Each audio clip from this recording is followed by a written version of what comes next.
Welcome to the show No Instructions, where we meet with founders and interview them about starting and growing their businesses. I'm your host, Chad Ingram, three-time founder and CEO at Distro. Distro is a platform to help businesses build teams by breaking down borders around the world.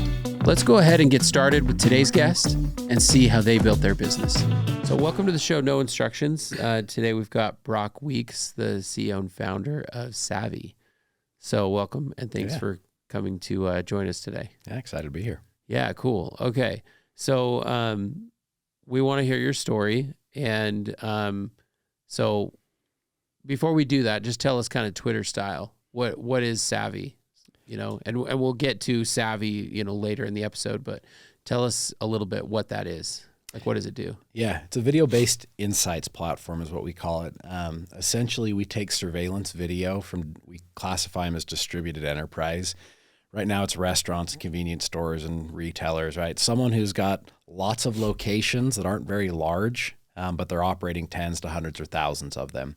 We take their surveillance video and audio that they have in place from a security standpoint, put it offsite in the cloud and tie it to a bunch of other data points like their point of sale registers, their clock in, clock out systems, security systems, compliance tools they have in place to help them really just understand what's going on in their stores. That's awesome. Right? So it's a Google search with video. So show me every time XYZ happened in my store, and it'll just take them right to that point in time with the video and audio to help them understand. That's cool. That's really cool. And we'll get into that a little bit more, you know, later, how you like arrived there. But, you know, where does your story start? Does it start when you're younger, or is it something, you know, that we dive into, you know, later in your life? Yeah, no, I would say definitely from an entrepreneur standpoint, younger. My father owned his own business and saw that all growing up and the pros, the cons that come with that. It was successful and provided a great lifestyle for us. So going and working an hourly job or a set fixed thing was just not something we really talked much about. So it didn't even seem like you didn't have much influence on kind of the career job route, right? Yeah, I just knew I always wanted eventually. Yeah. To run my own business. What was your dad's business? So they were a marketing and retention service for car dealerships. He was working as a general manager of a car dealership here in Utah, and some guy came in with a great product but had no clue how to sell it. So my dad went to him and said, "Hey, let's partner together on this. I think you have a great idea," and built it from there. And that's cool. So he's owned and operated it, and then they've started some sub companies underneath it for 25 plus years. Does he still run it today? Yeah, just actually in the process, the kids were never allowed to touch the business and he just didn't want us to have anything to do with it. We'd watched other people maybe not handle transition of businesses so well and handing things to people. So from a young age, it was very clear, like, you got to do your own thing. That's kind of interesting because I've had people here also whose entrepreneurs who are influenced, you know, by their parents. You know, I'm trying to think of the one specifically. I won't mention his name, but you can listen to the episode. Okay. Yeah. He started private auto. He was like, there was a lot of tug of war because his dad had him in the business and it was either continue running mine or do your own thing. And that was kind of tough. So that seemed like it wasn't even an option for you. Yeah. It was very much like, just do your own thing. I'll help you. Yeah. Right. I give you the skill set, but you're not going to come take over. You got to do your own. Did your mom work, or was it your dad primarily working? My dad. We were fortunate that my mom was able to stay home with us kids and help bus us around to sports and everything else that was going on. That's awesome. And where'd you grow up? In Mountain Green, small little community at the base of Snow Basin Ski Resort. Oh yeah. Yeah, just east of Ogden there in Utah. So, grew up in the small town. Did you ski a lot growing up? I played basketball a lot growing up, and so I wasn't able to ski during the wintertime, right? You were traveling around playing ball. So lived at the base of a world-class ski resort and didn't ski until after an LDS mission. Yeah, cool. So how many siblings? Did you have any siblings? Yep. So there's 2 brothers, so 3 brothers total, and then a sister as well. So I'm number 3 in the middle. So how many of them became entrepreneurs? 2 of us so far. Yeah. And anticipate my younger brother. He's in-house corporate counsel, cool. went the attorney route, but now I think he's tired of that. I think eventually he'll end up in the same route that me and my older brother have done as well. Yeah, that's cool. And my sister's fortunate to take care of her family. And so you mentioned, an LDS mission. Where did you go to do that service? yeah, that's where the tech story started. I was in San Jose, California, is where I was called to serve. So it was unique. I was Vietnamese speaking. Right? You don't get to pick where you go. I wanted to go foreign English speaking. Yeah. So I ended up in California speaking Vietnamese. But so started to get some insights interacting with folks there around the tech community and the excitement there, and something that I knew I wanted to be a part of. So what year was that? 2006 to 2008. Wow. Yeah, that's the same time I was in Colombia. Oh, yeah? Yeah, I didn't realize we must be similar age. It means we're getting old. That was a long time ago. Yes. Okay, so when you're in San Jose, like even at that time, I mean, this is post.com, bubble burst, but not quite in like the SaaS growth phase of like post 2010 or so. Yep. Did you experience, like you met people while you were there who were working in tech at the time? Yeah, there was a lot of folks. So the Vietnamese community I was in typically were a lot of immigrants, right? Yeah. And the getting settled here, but a lot of them worked in the plants for a lot of semiconductor companies out there. So I started to get entrenched and understand a little bit more about that, and then started interacting with. There was one particular guy that was at eBay and had been at Yahoo prior to that. Yeah. Another guy that was at Google. So these guys that had been able to ride the waves of different high growth tech companies, and they were obviously set up in a position in life, but also as you meet people and talk to people, there's jobs and there's things people are really excited about. They want to talk about their work. And it seemed the folks that were a part of those high growth, like they considered it theirs. Like they were excited about what they were doing versus like, I work at XYZ company. Yeah, that's interesting. It's interesting, like the difference of whether it's tech or non-tech, because there's also high growth companies that are non-tech, right? Yep. But tech companies, for the most part, maybe not a bootstrap business, but certainly those that are VC backed, right? They're high growth. There's no lifestyle there. It is like work, and then hope for a good outcome at the end. Or work towards a good outcome at the end. And it's certainly not boring. And all right, so you come back 2008 or so, right? When did you come back in 2008? So what month? Technically got back December of 2007. Okay, so that's good. So you were like home though during the recession, the Great Recession, right? Correct. How are you impacted by that, or what do you remember? Yeah, so my whole plan, I was one of those people that kind of had things planned out. So I thought, hey, I want to be an entrepreneur. To be able to do that and get some capital, I'm going to go into investment banking. So I did my associate's degree in high school, graduated from high school and got some academic scholarships, and also was considering going and playing basketball. Had some offers to do that. Did the mission thing, came home, realized I wasn't Michael Jordan and really going anywhere with basketball, so decided to hang up the laces there and focus on going into investment banking. So graduated within 18 months of being home from my mission from Weber State University, did professional sales and finance with the goal and plan of going back east to get an MBA.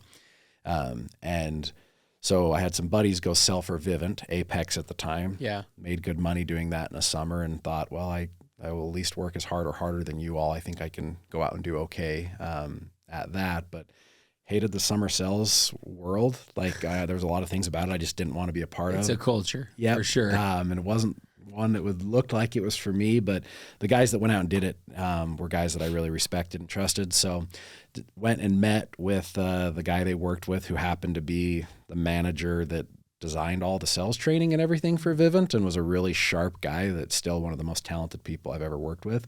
And basically said, look, I want to pay for grad school. I need to be able to make this much money.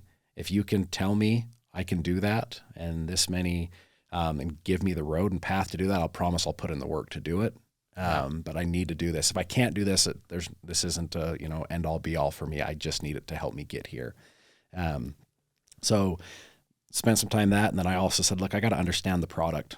I can't just go sell something I don't know about. And as I researched Apex and Vivint at the time, they actually had a phenomenal product. Were they Vivint yet? It was Apex. Still Apex. So this was 2000. I went out summer of 2009. So this would have, right? This is when, right before they transitioned to becoming Vivint. So that was only Apex for 2 years. So it's funny, Apex or Vivint, it had just been rebranded as Vivint, and then I went there to work in corporate, and it was my last W-2 before going and starting my first company.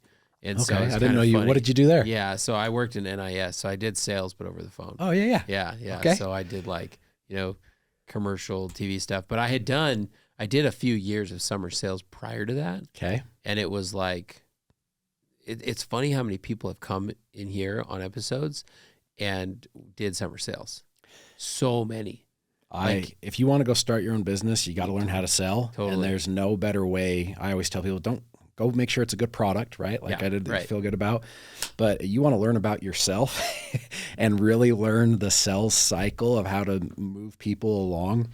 There's no colder, better way to do that with as many at-bats as you're going to get on the doors and knocking on someone's door when they're eating dinner. Yep. And 45 minutes later, signing a contract for something. Like you really have to understand a lot of the sales process to be able to do that. If you take the time to learn the steps that help you do that, it'll benefit you. You know what else I think? Like it also teaches you like a intense work ethic. And because there's no one's going to feed you, right? You got to go feed yourself. It's like this like primal survival thing where it's like you literally eat what you kill. And if you don't make any money, right? And that, like, in a world that's becoming a little bit too pampered and entitled, like, how good is that to teach a young 20-something-year-old kid to go, like, eat what you kill? Yep. Not just that, but the humility that it teaches you of, like, you got to be sure of who you are. Yeah. Because when you're knocking on someone's door, it's hot, you don't want to be there, and then they're like, hey, you seem like a sharp kid, you know? My son's got a landscape company. I'm sure he'd hire you to go, like, you could do something better than this, right? Like, there's a gut check there of like, okay, do I know who I am and what I'm working for here? Yeah. A lot of people, I watched a lot of really talented people come out, and that was really hard for them. And as we'll probably get into, starting a company seems glamorous, but there's a lot of just crap you got to wade through and not be okay with. And you learn a lot of grit. Yeah, it's funny. Just my last episode with Babe Kilgore he's actually from Utah, but lives in Arizona now. They have a huge solar company now. They're a customer distro as well. And he started his career in door-to-door. And like, it's cool to hear his story and how that sort of helped him transition to the next thing and the next thing and the next thing. And then to be able to build this big business, you know, and now, like, flash forward, you know, you're running Savi now. And there are so many instances of founders that may have been good at raising capital, but they're unable to sell. They've like optimized their entire career to raise capital. And so they're kind of left only to hire salespeople. And that puts them in a really vulnerable position because they don't even maybe know how to manage salespeople, right? Correct. Like that's scary. So good thing you're not in that position. You know how to sell. So here's the kicker. You went out for your first summer. How did you do? I did well. Okay. I think And it's not easy. For those that have not done it, this is hard. It was hard work. And we were in Boston. Yeah. So you had about 20 seconds to get in the middle of the Great Recession there in 2009, right? So it was definitely some fun, challenging, but I think I ended up like funding, 180 accounts or something like that. So did well. I was super fortunate. I don't think I would have had the opportunity there had I not been with the right people. Right, people influence that coached you. Yep, the manager being able to teach. Were there any like me. names of people that are still have a ton of influence over there now today? There's like Casey Baugh and Mendez and like yes, Todd himself would have worked with people way back when. Beyond grateful for Todd and everything that he's done for me, but I'm able to kind of stay in touch as we've done Savi over the years. That's cool. But yeah, no, Ty Williams and Eric Mealy were the two guys that I worked the most with that really helped me. Not just understand how to sell alarms, but break down the sales process, right? Like really understand what it is you're doing. Because to go and do something is one thing, But to train other people to do it and make it a replicatable process is a completely different thing. And I think one of the big takeaways for me at Vivint is don't promote your top salespeople traditionally to management. Right. Because it's two very different things. And we get caught in this trap of, well, I'm a high performer, so I need to become a manager. And it's like, well, you might actually make less money doing that, and you're going to be terrible at managing because it's a different skill set. And it's a double negative, right? Because you also lose the high producer, and then you have a bad manager. Correct. It's really like, and we've all made this mistake. In my first startup, I made that mistake. Like every time, top salesman, manager.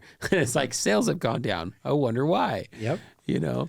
Yep. And like most really high performing salespeople have a different skill set than great managers, right? Yeah. It's a different skill set. It's very rare you find someone that does both very well. Yeah, for sure. I've only been able to hire one person that did that well. He's one of my guys named Oscar in California, my first startup. And took me a few tries to do that. The problem with that is then I had a good experience doing that, and I probably tried it again at my next startup, and it didn't work, you know? Yep. Okay, so you do that for a summer. So did that for a summer, came back. While I was out there in Boston, interviewed and job shadowed a couple investment bankers. Okay. Found out that was not at all what I wanted to do. The lifestyle, I cared about having a family and, you know, starting a family and doing those things. And all of them were like, dude, you're going to hate your life doing this. This is not for you. And did people tell you that, or did you? I came to the same conclusion, but I had a couple different guys that I got close with spending time out there that were like, dude, this is not for you. And I'm like, no, you're right. You're right. So I basically went home lost, middle of the, the recession, had my whole life planned out. And I was like, well, should I still go back east and go to grad school? Luckily, I made more than I had set out to do, so I was able to do it. But I'm like, I don't want to just go to school and then what? I don't know what to do with the degree. So Vivint was there, and my dad's like, well, it sounds like you made great money in 4 months, double what anyone's going to pay you to go do anything else. Go do it again. Go do it again while you're, but this is the key thing that I tell people. I think a lot of people get caught in that trap of, hey, I make good money right now, and so they lose track of the future. It was like, use this as a springboard. So go do it knowing you're only going to do it for a year or two. Right. Figure out what it is that you really want to go and do. So that's and you know, to help people understand what happens is that you go out and you have a good summer, and most of these door-to-door programs are built for students that don't have anything to do in the summer, right? So we call it a summer program. Yep. And so you go out and you knock doors, you make a bunch of money, and then you have this tug of war of like, wow, I just made a lot of money. Because you can make a lot of money. And so what happens is then you do that, and then you do it again, and you're like, well, I'm making more money than I would anywhere else, you know, and so then you keep doing it.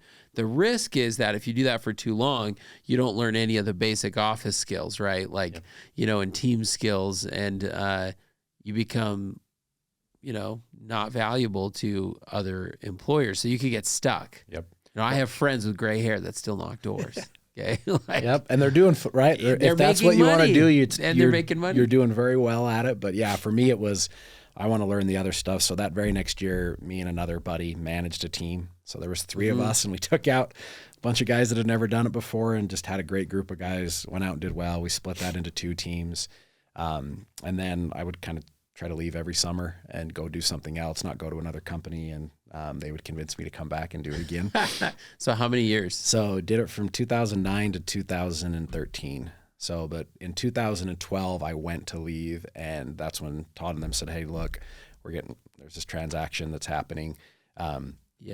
Blackstone came and put that money in. And so I went over onto the corporate innovation strategy team. So that last summer I knew that, hey, this is it. So, you know, start putting people, if they want to keep doing it, on other teams, and then transitioned over to the corporate side. We looked at international expansion. So I was flying over to the UK and looking at what it would look like going to Europe. So you worked pretty closely with the corporate team and Todd at the time. Yeah, at this time. So Todd had just hired Matt Eyring. Yeah. So that's who I worked really closely with. Cool. So learned a ton from him from the consulting background, right, and strategy.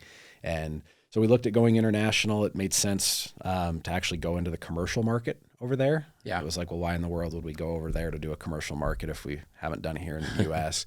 So this is where the original genesis of the idea for Savi came from, is we looked at the commercial market here. 70% of all properties in North America are sub 10,000 square feet. So they fall in that light commercial kind of SMB space, if you will, from a physical footprint. And we were meeting with some different, that we now classify as distributed enterprise, but restaurant brands. Yeah. And trying to just do market research, not selling Vivint's product, but to see if it made sense for us to go in there. And they got all excited when you could show them that when the alarm system was armed and disarmed. Like, it's pretty, very simple little feature. Why do you guys that are operating 1,000+ locations care about that? And they said, look, we get sales reports out of this was in like circa 2015, 2016. Yeah. We get sales reports out of our stores. We get cash deposits, inventory counts, and labor reports. There's often discrepancies amongst the reports. And then amongst the different locations in the same geographic area, there is large variance on these key indicators. And to put it simply, we pay for secret shoppers. We've got cameras in place, but we have no idea what actually happens in our stores. So if you can tell us when it first opened and when it first closed, the first time the door opened and closed for the day, we know if we opened on time and closed on time, which we don't right now know that. And we know we have a lot of stores that don't open on time. So that's when the idea came of, look, we can start to leverage all of these IoT devices that are being put in for point solutions like security to actually provide operational insight to these brands to help them understand what behaviors are driving their results. And it didn't make sense for Vivint to go after it. We went and presented it. They would have to spin up a whole new commercial division. They'd have to rework the architecture of their platform. It's like a new company. It would have been. So, and they chose right to go into internet and a couple other things, which I thought was the right move for them. But always had this idea here, went and left and did another tech startup with some guys, 2016. Okay. So like late 2015 to 2016. Had you, you have family today? Yeah. Yep. Yeah. So so at what time did your family kind of start? Yeah. So my wife and I got married in 2008, right off of Mission June. Really? Yeah. We dated in high school and she had written me the whole time. Really? And was there when we got back. So we used to always say to people, like, if they had a girlfriend back at home, they would like come on their mission. We'd say, how long is she waiting for you? Yep. How many months till she's going to be done? I was one of those lucky. She lasted. That's great. And then I got back and was like, well, hold on. I changed a lot out there. And right. So I drug my feet a little bit, but then we got married that August. When did you have your first kid? So we had our first kid in 2012. Okay. Another, part of life that. How was that, like, doing summer sales? Like, you travel a lot, how was that on your family, on your young family? That was one of the things that I knew I didn't want to do it long term. Your money's made nights and weekends if you're doing anything consumer based direct sales. And I just knew that I wanted my family to be really important and central to my life, as well as my religion. And it conflicted with those two things. It made it really difficult for me to be able to be present for those two things in my life. So that was actually the main driver of why I was always looking to leave. But yeah, we had some trouble having kids and getting them here, and watched my wife go through a lot of miscarriages and things like that brought us in the end closer together. But at the time was definitely, it's hard. Yeah. Really, really hard. How many kids do you have today? Now we're blessed with 3 kids. So awesome. I had one in 2012, one in 2014, and one in 2016. So that's awesome. We had the last one right when we were starting Savi. Isn't that weird how that happens? Like, so with my wife, it took us like 5+ years to have kids. And then once we did, we could. It's like, how did that work? Yep. That was ours. That's a whole other story for another day, but definitely. It is fascinating. So, so you got this young family. Yep. Got a young family. No, I don't want to do Vivint. Was super fortunate. The phenomenal thing about there is I learned how to basically run my own company. You had a budget, right, to work with. You could get this much revenue off of an account. Yep. And you chose what you did with it. And you watched a lot of people who actually did a lot of work and a lot of revenue, but they didn't make any money at the end of the day because they didn't manage it well. So beyond grateful that I was able to learn that, basically running a basic P&L. And then really during the strategy time, learn how to recognize opportunities and product market fit. So left. You leave and then Leave you go to a Vivint, startup. went to a health tech startup. They were selling an app on the App Store of the human body in 3D animations. Really? For like $20 or something like that on the App Store.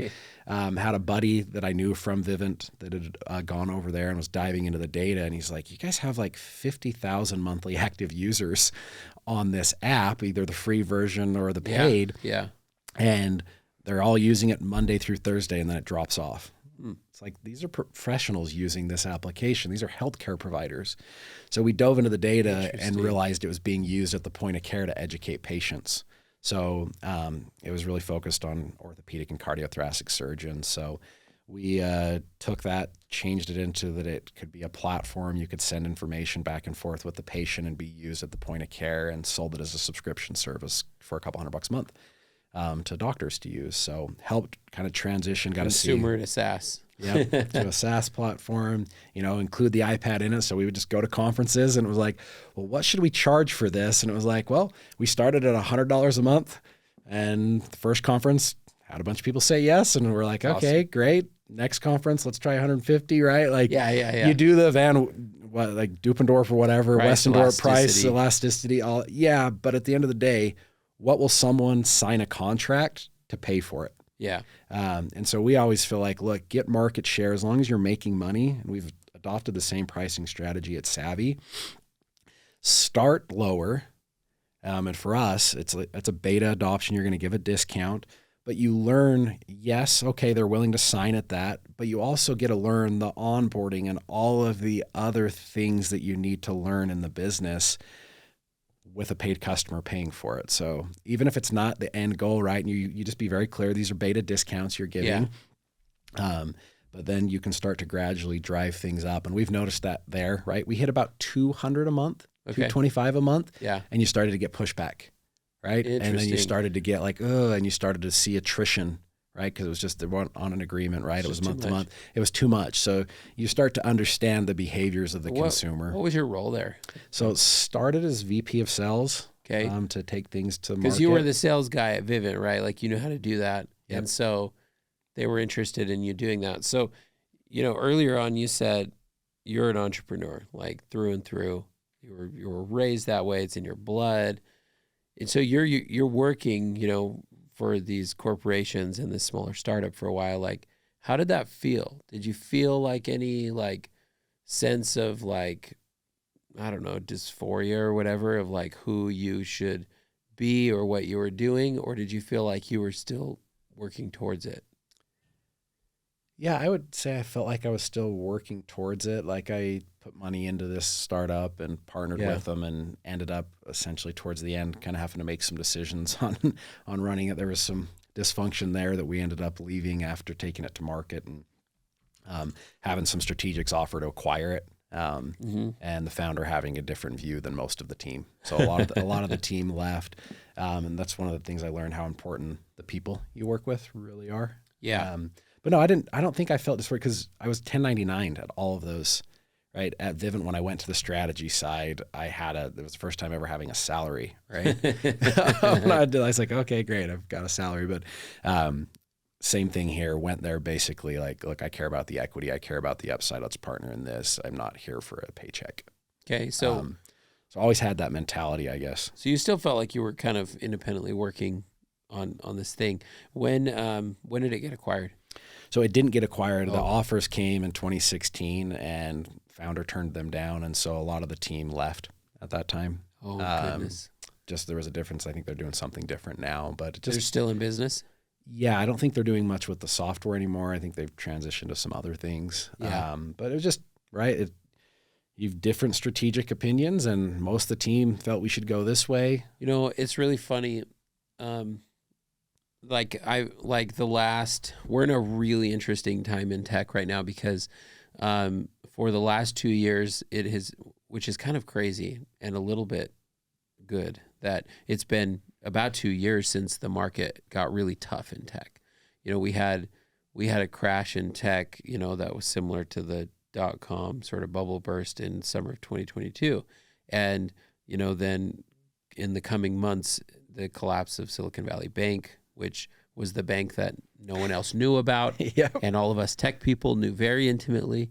And, you know, it got hit really, really hard. And so you have and up to this point, there was a hard driving demand of we'll call it a gold rush of small seed stage and pre-seed startups, right? That had raised a little bit of money, got going, and built a product, maybe even found some product market fit, and they're just kind of floating out there. And, you know, some are barely surviving. And so there's going to be, I think, a pretty steady roll up in the next few years of some of these smaller startups that couldn't quite get to that growth mode, right? And the reason I think that's interesting in this particular example of you know, not taking this deal in this company is that there's going to be more opportunities for some of these smaller startups. And I just in the last few weeks, I've heard of, I think, 3 instances where there was an offer to buy a small startup, and they kind of laughed it off, or that's not enough opportunity for me. And we're still talking millions of dollars, by the way. Correct. Same. You know, like yeah. it's not a small amount of money, right? But like we have these high expectations of these very big rounds of money. And so, you know, to some people, like, highly consider taking a meeting when somebody's interested in buying your company.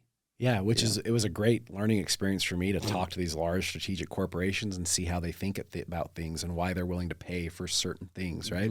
Because it's a completely different mindset than we have in the startup community. Yeah.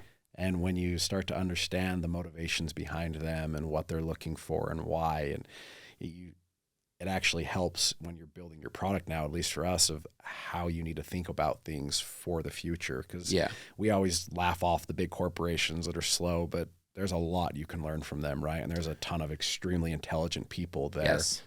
And so it was a really great experience for me to learn from them of how they looked at our startup. Yeah, absolutely. So. It's helpful. Okay, so left you that. Leave. Yep, leave. Just we weren't aligned on that. So left and spent about 6 to 8 months actually just doing some random consulting for some folks and really spending some time with my family, because that's not something I had the opportunity to do a ton of. Yep. And really figure out what I wanted to do. Got introduced to a guy that owned an alarm company that was doing commercial surveillance and alarms for large warehouses, hospitals, things like that. And they wanted to try to get into more of a reoccurring model. And so I just got introduced to him to go do some consulting and look at that. And looking at their business, we realized that same opportunity that we saw at Vivint was there and no one had tackled it. You're talking about the idea that does become Savi. Correct. Yeah. So in order to do this first, right, we understood sales and go to market, right, and support. Like we had all of that down. What I had never done alone, right, was build tech, right? Like that had already been done at the places that I had gone to. And so we said, well, look, let's just, right, Vivint started with selling Honeywell panels and using other people's technology just as a distribution arm. So we went around and tried to look at the market to see if there wasn't these different technologies we could piece together to provide the value. Right.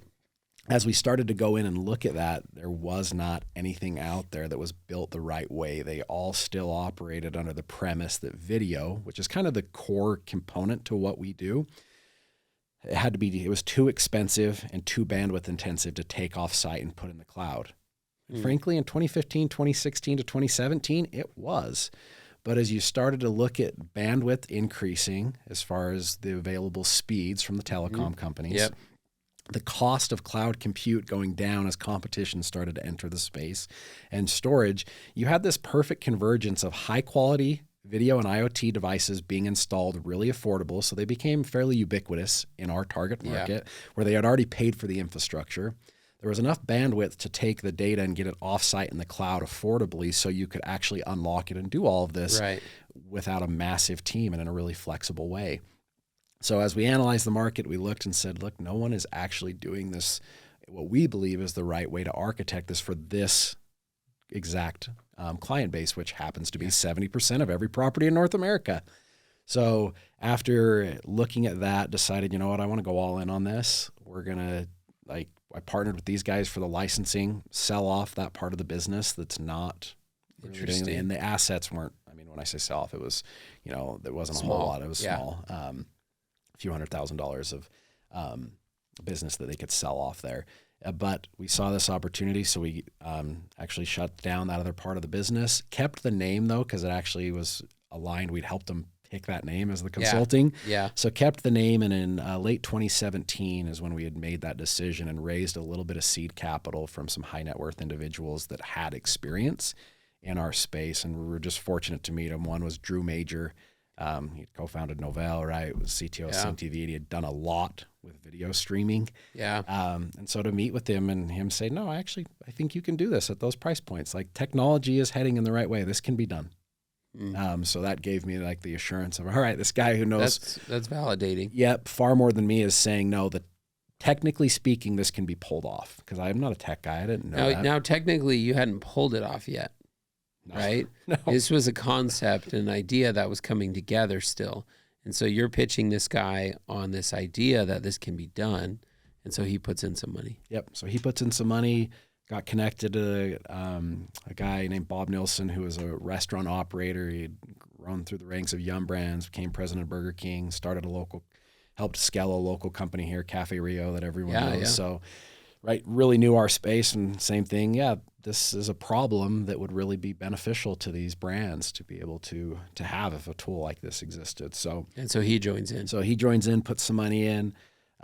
Raising money is something I had never done. And like, I grew up fortunately around a lot of folks that had done well and had money. Yeah. But it was like, you never broached that topic, right? And I never wanted to go talk to him. And one of them, who was the third member of our seed, pre-seed friends and family round, if you will, which I didn't even know was a thing, right? I just knew I needed capital. Money. And he would have been a mentor of me, like just been good to me from high school on. And he's like, look, this is a fantastic idea. We have capital. We have to place places. Let me give you money. Wow. And so that was like, helped me understand, like, look, there's people that are going to benefit from this. And I'm not asking for a handout here, right? There's an investment. So I was fortunate to have really experienced high net worth individuals that helped me understand fundraising without taking advantage of me. Yeah. Like, cause I was green as could be, right? So anyways, we brought in the money. The old CTO from the previous startup that I was at, talked to him because he was one of the guys I knew in tech. And he's like, no, this actually could be pulled off. Like, let's do this. And so ended up hiring a couple engineers, starting to write the code and get an MVP product out there that we had in like 2019. And we actually went out with, and had just some really great people with me, but we went out with PDF diagrams of what we were building and pre-sold it to a bunch of people before it was done to sign contracts. All right, let's stop there. That's important. I've seen, just the people in my network and having done a couple of startups before, and people that have been on this podcast about this whole idea, I think of pre-selling. There's a lot of, at Distro, we did the same. We pre-sold 5 customers before we even had a login.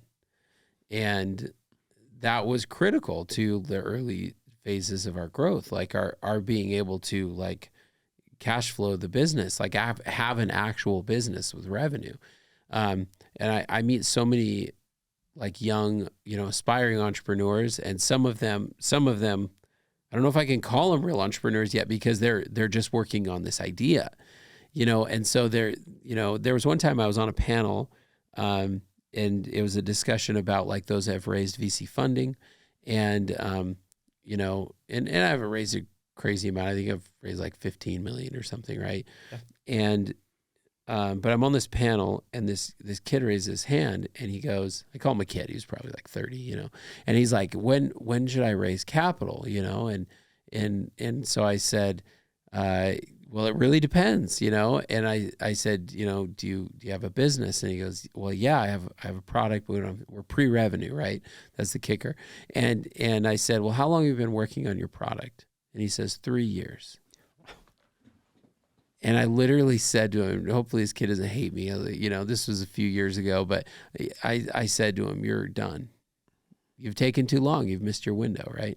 And so like, there are a lot of customers that are okay helping you through this thing. Like if you can go to a customer and say, or a prospect or whatever, and say, do you have this problem? Yes or no? They say yes. You say, if I have a solution for you to solve that, would you be interested in trying it? Yes. If it works, will you buy it? Yes. Like it's an easy conversation. A very easy conversation. And there's a fine line between, as we all know, you can go and interview customers and everyone has great ideas. Yeah. Right? I've got this pain. If you could solve this, right? But then are they willing to sign and actually give their checkbook for it? Right? That's a whole different discussion. And so we found, yes, we had validated the pain point and problem was there. And if we could solve this, but what were they actually willing to pay for it?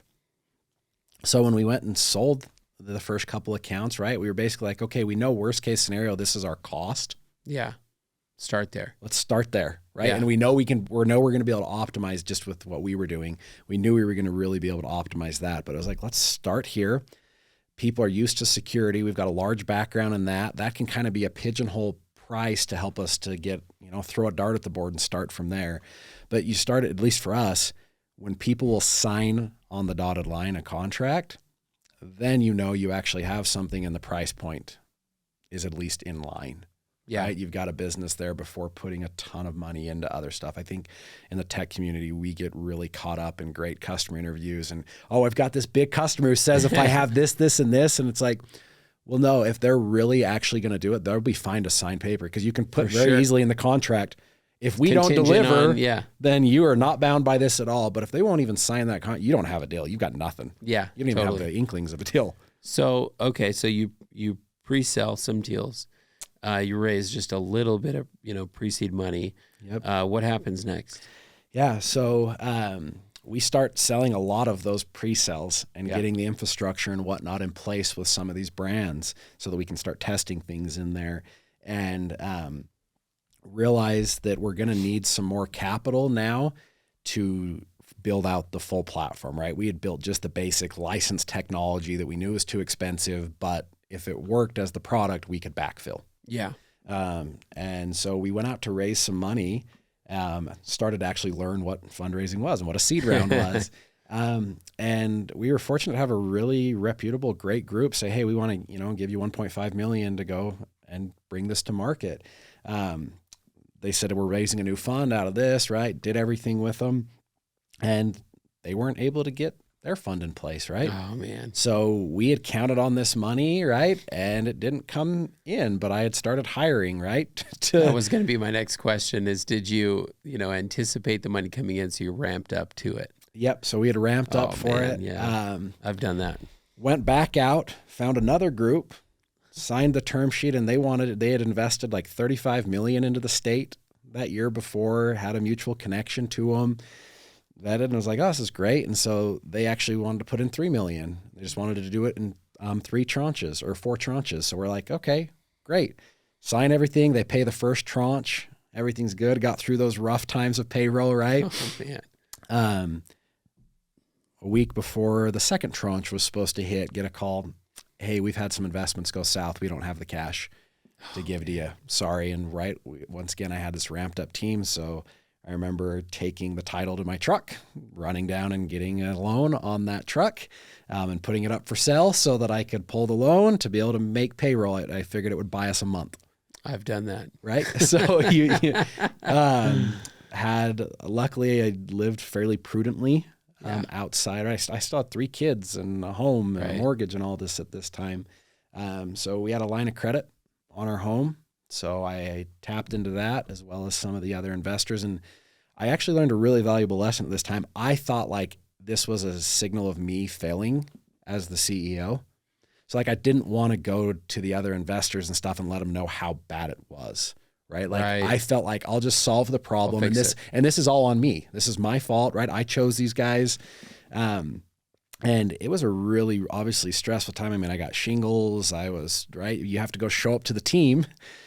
Everything's great. And you're like, I really hope I can make payroll. I'm going to make this one, but I hope we can make the next one. Fast forward a couple months as we went back out to find capital and ended up doing a deal with Comcast. our tech would have saved them a significant amount of money on an existing product they had that would have produced hundreds of thousands of dollars in free cash flow to Savi on a reseller deal. So we closed that funding, a $3 million seed round, in March of 2020. We were ready to launch our product in April of 2020, the full platform. So we closed 2 weeks before COVID. Wow. Got the money in place, but we chose them over some other groups because of the reseller agreement. Yeah. Luckily, I had some great advice that, hey, if things don't work out with the reseller agreement, you don't want this massive corporation on your balance sheet. So negotiate in some protections there. No one planned COVID. COVID hit. We had the money in the bank. We started working on integrating to their technology, as well as trying to sell to our market. Really hard to sell to restaurants and gas stations when they were barely able to survive and their doors were closed and they were transitioning to this third-party delivery and curbside pickup. I mean, this is a rough time, particularly for restaurants. Oh, our end customer base was like being impacted and changing really more than probably any business out there, right? Hospitality and restaurants were. Oh man! So great time to launch. So you must have been really smart or really stupid, man. You know. So we were fortunate. We said, look, we hadn't ramped up hiring yet, thank goodness, right? So we actually didn't furlough. So you had the cash in the bank. We had the cash in the bank. We didn't ramp up hiring. We didn't furlough folks, but we started optimizing on. Did you feel like up in, even through these points, like how often, that's probably the better question. How often did you feel like throwing in the towel? Oh, more times than you can count. Who can I sell this to real quick? Literally was like, is this even worth it? Like, what am I doing? I can just go get a job. Yep. I can just go get a job making a heck of a lot more money. And I'm stressed out now. Right. And I had been fortunate to make good money young that we had saved. I mean, we lived in my parents' basement when we were at Vivint. So we were always comfortable, and I had never had empathy for people that were living paycheck to paycheck. I'd never experienced that. Yeah. Now all of a sudden my business, I was having to do that. And yes, I wanted to throw in the towel. Looking back now, it taught me some immense empathy for people and understanding. You just don't know what's going on. As I'm in front of a company and in front of customers, as you know, you can't tell your employees there's not enough money to make payroll in a couple weeks. Like everyone will walk out and leave, right? So you're just like, all right, I got to share as much information as I can, but I got to figure this out. Yeah. And is this worth it? Yeah. I've shared this story a few times, but with people, but when my last business is called Jump. We sold it in 2019, and we also sold to restaurants and small businesses, and fortunately we got out before COVID. That would have hammered us pretty good, but dude, there was a few times that and I had like 80 something people. Like there was a few times when we would have been short on payroll in like a week or two, and we barely figured it out along the way. Right. And that happens more often, I think, than people realize, right? Like you're waiting on a big customer payment or another loan to come in from the bank, or it just happens and you just kind of keep going through this thing and not giving up. And before you know it, it's working better.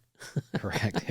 And you mentioned some of the people in Utah that have been really successful, and everyone just talks about their exits, but no one realizes, they pulled lines of credit on their house at times and the amount of stress they went through to do it. So it became very, very real. And I think looking back now, because as you talk with other founders looking at starting a business, I think some people push on when maybe the right thing would have been to actually not. As you said, the guy that had been working on the product for 3 years with no revenue. And that it became really important to us as we started to track really key indicators. And it was like our net dollar retention was 200+%. Our customers were buying everything we would put out. They would actually pay us more for it. And they were growing and expanding. And it was like, okay, this works for them. Even during COVID, we had the sites closed down. It's zero attrition. Wow. So you're starting to go, okay, when things got really tough, usage on our platform went up. Interesting. Right. So yes, we can't sell to them right now because they're really busy, but they're using our platform in a really key time. They're calling us and saying, is this up and running? We need access to this information now because we really can't be there.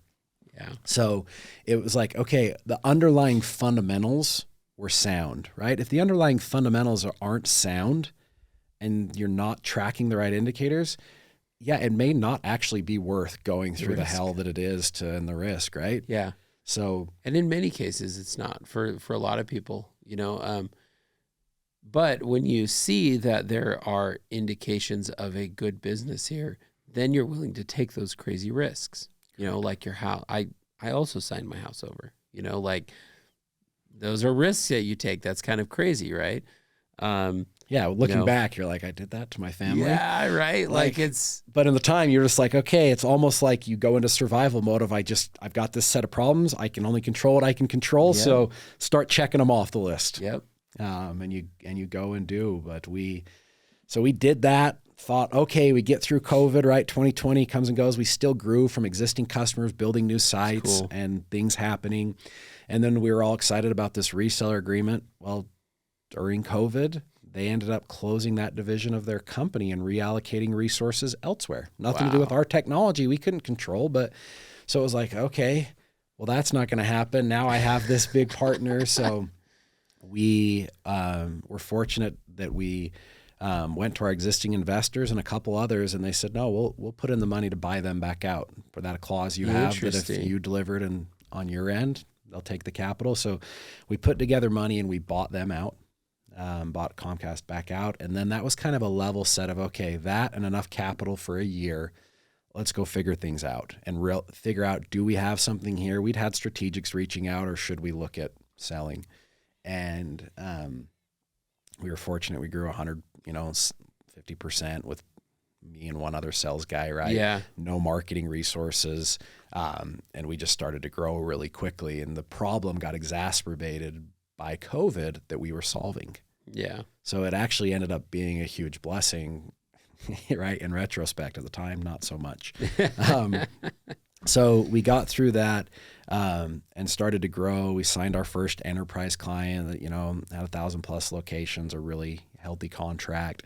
Awesome. And started to realize, hey, this is a scalable business that we can go and do. So now let's actually go raise institutional capital. We hadn't brought on, it was mostly just high net worth individuals and that strategic. Yeah. And so summer of 2023, we'd watched everyone raising money and we were like, look, even if we went and raised money when it's free right now, what are we going to do with it? And the valuation that we're going to have to grow into and the dilution, what it's going to do for all the employees, right? Like it's not a good thing for us to go and raise money. So that's interesting too, because like it sounds like in some way you had an option to not raise. So you had revenue. Yes. Yeah. So like the business was a good business, with or without VC, there was a path for you. And that's really unique. I think for people, they need to understand that like you should be building a business that can stand alone. VC capital is to accelerate your growth. Not to just let you operate, so anyway, it's important to know, like you had an option. Correct. We had revenue. We could, right? Yeah. We could fund the business and scale things back, and we're approaching profitability there and it was a really core solid business. Right. Our CAC to LTV was like 1 to 13. Right. Like That's great.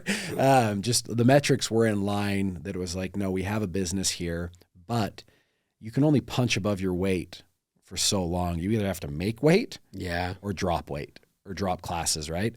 Yep. And so we were competing against these companies that were either large, multinational conglomerates that had hundreds of millions of dollars in marketing resources, or the startups we were competing against that had raised $100+ million, most all of them. Mm-hmm. And we were still competing and winning deals from them with our, meager couple million we'd raised. Yeah. So anyways, we decided we needed to make weight, that we had the business, we wanted to swing for it. And we actually made some personnel changes at that time. And it was a catapult to our business. And I think it's one of the questions you have to ask yourself as a founder is my business ready to scale? Right? Do I have the infrastructure and the people in place? And oftentimes the people that get you from 0 to 1 might not be the people that can get you from 1 to 2. Yeah. They're different just like the sales rep analogy, they're Yep. different skill sets. So we had, some technical changes on our technical leadership that really helped us to streamline and operate more efficiently, to where I felt confident going after this. And so we went through a round of pitching all the VCs and learning that, and luckily interviewed like Brandon Rodman from Weave. Yeah. Was really helpful in giving advice, and Johnny Hanna at Homey of like, Yeah. look, guys, I've never done this before. Help me understand this. And they took time to educate me when they had nothing to get from it, right? Beyond grateful for people like that. So learned the process, went out. We were fortunate to have a number of term sheet offers, but I started noticing, like, you hear the horror stories of when things go south, and I'd done this long enough now to know that everything was going to go south, right? Like, not yes, you could be doing this, but you're held together by duct tape, right? Like, yeah, for sure. So I noticed hey, who do I want in my boardroom working with me? And the reason we chose Next Coast Ventures out of Austin, Texas, a plug and shout out for Tom and Mike and those guys down there. But we would meet with a lot of these VC funds, and they would all ask the exact same 5 questions, right? What's your gross margin? What's your growth rate, right? Yep. And you're like, okay, great. Yep, the boxes check.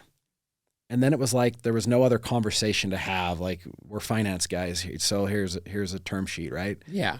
Whereas we met with these guys that were all former operators, and it was like, okay, yeah, great. You can just send that over in an email. Your financials check out and your metrics are in line. Like, how do we grow this business? How do we take it from where you guys are at, right? We were doing millions of revenue when we raised our first institutional round.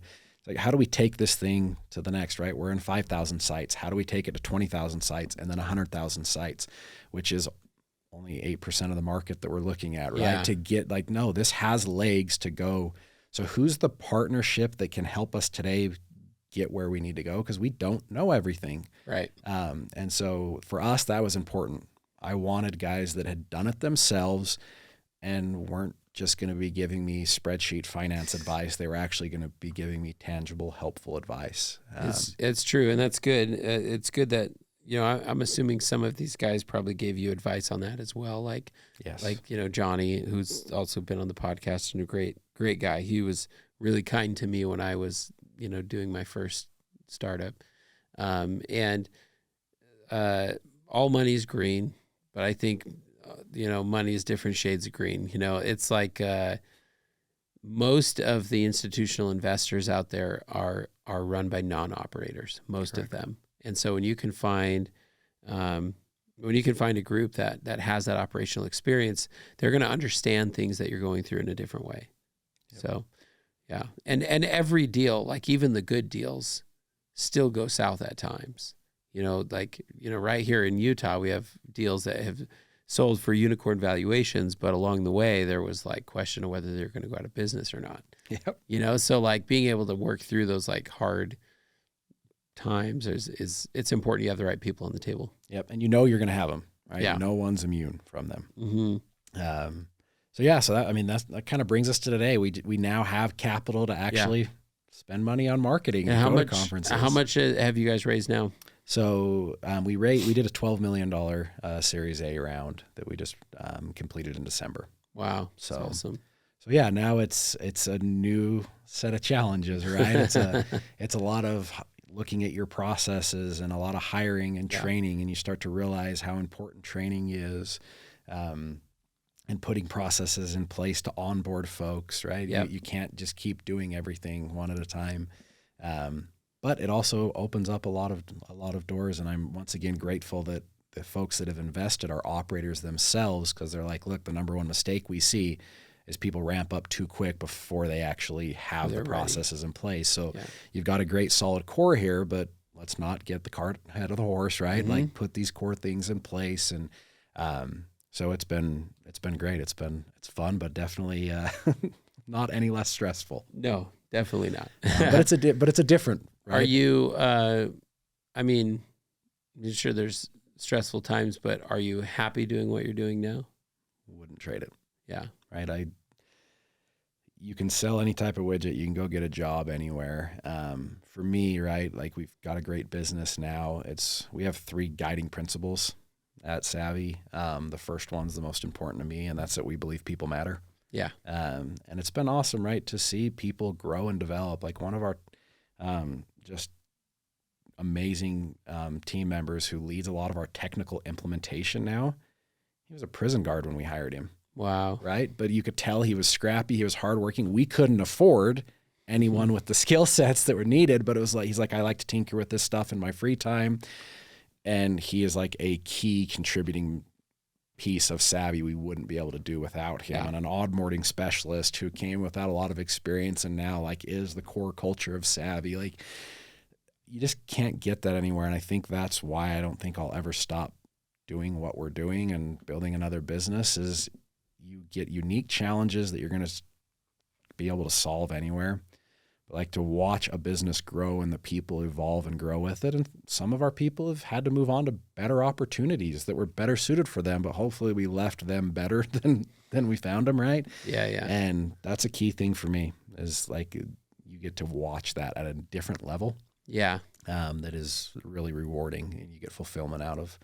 And it's fun to just be building. We think Savi's got a lot of legs, a lot of green space ahead of it, right? There's going to be some challenges, but yeah, that's an awesome story. And you know, it's been a process. It hasn't happened overnight. I mean, you've been working on this thing since 2016 or 17, right? Yep. So, congratulations for staying in there and, you know, getting it to this point. And crazy enough and desperate enough to stay in here. Yeah. And there's still more, there's more ahead of you, right? You're not done yet. So if people have any questions for you, you know, what's the best way to contact you on LinkedIn, email or something? Yeah, I was going to say, reach out at LinkedIn. My email's Brock, BROCK at getsavvy.com. Awesome. And happy to help, right? I'd definitely not be able to get to the point, which we don't think, right, is anywhere near the end point, but would not have been able to do what we've done without the help of a lot of other people. So if I can help in any way, I'm happy to help. It's definitely, there are things, this fundraising process was an eye-opening experience for me in changing the way, right? I was selling a vision that we thought we could get to, like we were very positive we could get to this vision, but it wasn't the right vision of pattern matching of VCs, right? Like there's a lot to learn. So happy to help in any way that I can to anyone. Awesome. Thanks for coming on. Yeah. Thanks for having me, Chad. Thank you for listening to today's episode of No Instructions. Feel free to leave us a rating or review wherever you listen to podcasts and subscribe so we can continue producing these podcasts. Today's episode was brought to you by Distro. Distro is a platform to help startups find, hire, and pay employees in over 200 countries. It's free to use. Go to distro.io to set up your free account today.